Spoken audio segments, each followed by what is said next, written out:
2016-17 में उस वक्त के चीफ जस्टिस साकिब निसार ने पाकिस्तान में द्यामीर भाषा डैम की तैयारी और इसको बनाने के लिए एक फंड रेजिंग का सिलसिला का आगाज किया। इस पर बहुत तनकीद हुई, लेकिन सवाल ये है कि क्या पाकिस्तान को डैम नहीं चाहिए? हुकूमत डैम बनाने पर कब सोचेगी? पाकिस्तान में हर आने वाले साल के साथ बारिशें बढ़ती जा रही हैं। इस कदर शदीद बारिशें और इनसे पैदा होने वाली सैलाबी सूरत हाल से बचने का सिर्फ एक हल है, और वो डैम बनाना है। लेकिन इस जानिब किसी की तवज्जो ही नहीं है। नादिल ने इस पर कहा कि 7 साल पहले भाषा डैम की तामीर का तखमीना 489 अरब रुपए था। तामीर में ताखीर होती गई और अफरात दर बढ़ने के बायस अब ये लागत 1100 अरब तक पहुंच चुकी है। यानी ये 3 गुना तक कीमत इस वक्त तक पहुंच चुकी है। इस साल डैम की तामीर के लिए बजट में सिर्फ 25 अरब रुपए मुख्तस किए गए हैं। यानी एक तरफ डैम की तामीर पर 1100 अरब खर्च होने हैं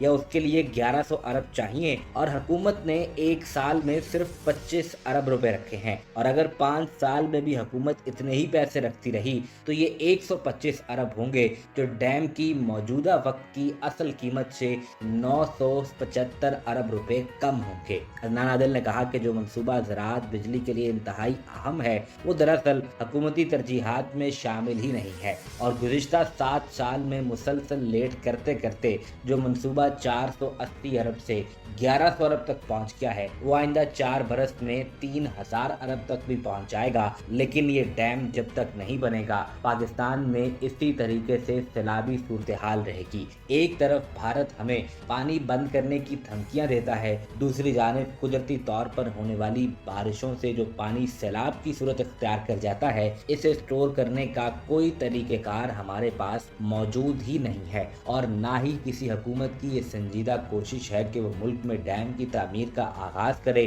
और इसे मुकम्मल भी कर ले।